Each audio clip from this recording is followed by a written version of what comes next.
Bismillahirrahmanirrahim. Assalamualaikum warahmatullahi wabarakatuh. In this video, I'm going to explain to you about defining and non-defining clause. Nah, seperti definisinya, defining itu berarti memberikan definisi. Jadi ada klausa yang fungsinya memberikan definisi, ada yang tidak berfungsi memberikan definisi. Nah, seperti apa contohnya? Sebelumnya let's review a little bit about complex sentence and compound sentence. Keduanya, compound dan complex itu adalah penggabungan atau menggabungkan two clauses become one sentence. Contoh misalnya, there is two sentence here. The cell phones didn't exist. I can remember that time. We can make compound sentence. Contohnya misalnya, the cell phones didn't exist and I can remember that time. Nah, kalau kita pakai and menjadi compound sentence, di sini kita melihat ada dua aktivitas yang saling berdiri sendiri dan tidak ada kaitannya satu sama lain. The cell phone didn't exist. Di masa lampau, cell phone itu tidak exist dan saya mengingat masa tersebut gitu.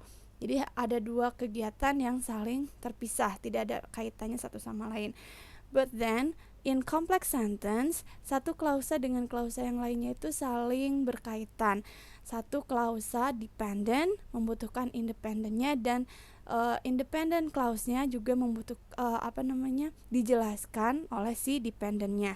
So for example, I can remember the time when cell phone didn't exist. Ini yang nempel sama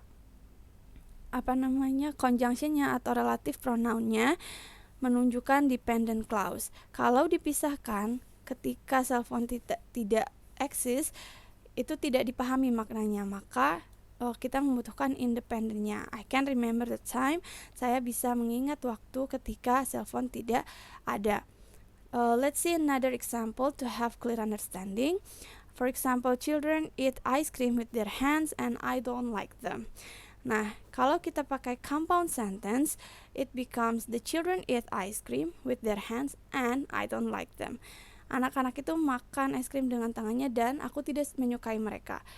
Tidak menyukainya bisa dengan alasan yang lain, tidak karena memakan es krimnya, karena kita pakai conjunction and. Jadi ini dua kegiatan yang terpisah. Mereka makan es krim dan saya tidak menyukai mereka. Meanwhile, if we use a complex sentence, for example using subordinating conjunction, because I don't like the children because they eat ice cream with their hands.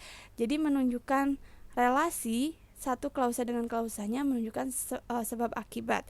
Saya tidak menyukai mereka karena mereka memakan es krim dengan tangannya. Or we can also use relative pronoun who to describe. I don't like children who eat ice cream with their hands. Perbedaan kalimat yang kedua dengan kalimat yang ketiga sangat berbeda ya. Jadi yang kedua menunjukkan alasan kenapa saya tidak menyukai anak-anak ini. Kalau kalimat ketiga menunjukkan saya tidak menyukai anak-anak yang mana? Anak-anak yang memakan es krim dengan tangannya. Seperti itu ya bedanya. Jadi kalau kalimat yang ketiga menggunakan adjective clause ini berfungsi untuk menjelaskan kata bendanya yang mana, yaitu yang disebut dengan defining clause atau memberikan definisi kata benda yang mana yang dimaksud, yaitu yang mereka yang makan es krim dengan tangannya. Kalau yang kalimat kedua menunjukkan alasan kenapa saya tidak menyukai mereka. Okay, so I have mentioned about defining and non-defining clause. Jadi kadang-kadang adjective clause itu, jadi defining dan non-defining itu ada di adjective clause ya. Nah, kadang-kadang adjective clause itu can be delayed, sometimes it cannot.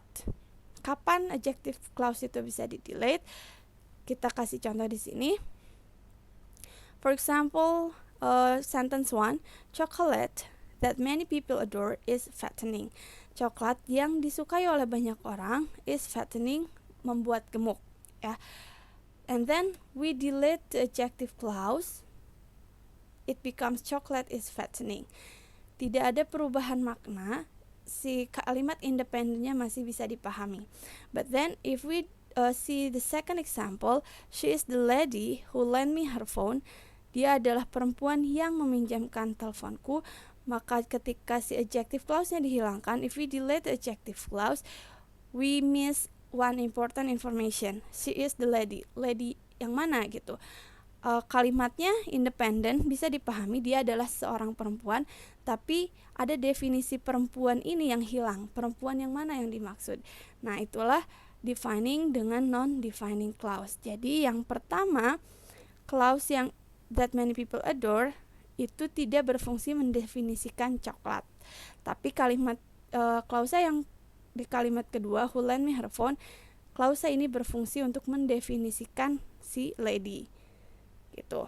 Nah, kita lihat bagaimana konsekuensi dari defining dan non-defining clause in a similar sentence. So, for example here, yang non-defining ditandai dengan koma ya.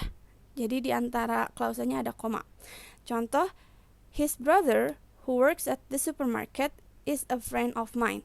Ketika who works at the supermarketnya tidak berfungsi sebagai non-defining, artinya his brother, kakaknya atau adiknya yang bekerja di supermarket adalah temanku.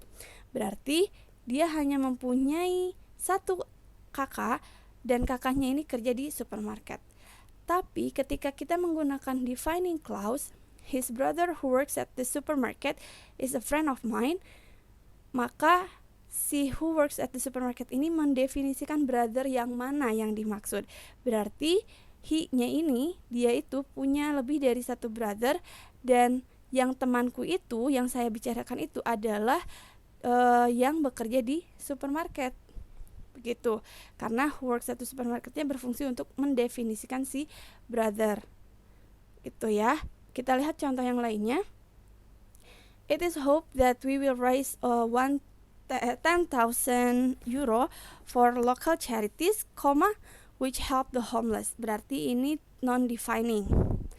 Yang kedua, it's hoped that we will raise 10,000 euro for local charities, which help the homeless. Tanpa koma berarti berfungsi untuk mendefinisikan. Nah, kalau misalnya tidak berfungsi mendefinisikan, berarti semua charities ini adalah untuk membantu si homeless people, orang-orang yang tidak punya rumah. Tapi kalau berfungsi mendefinisikan, berarti local charitiesnya ada banyak dan fungsinya ada banyak juga, dan yang kita maksud adalah local charities yang hanya membantu si homeless gitu. Jadi yang kita maksud bukan semua local charities, tapi hanya local charities yang membantu orang-orang yang tidak punya rumah. Seperti itu ya, fungsi defining dan non-defining clause. Konsekuensinya, ketika dia non-defining, maka ketika dia di-delete itu tidak masalah. Tapi kalau defining, dia tidak boleh di-delete, karena ketika di-delete maka informasi pentingnya hilang. Oke, I hope it's clear. Kita lihat selanjutnya tentang finite dan non-finite clause. See you on the next video. Assalamualaikum warahmatullahi wabarakatuh.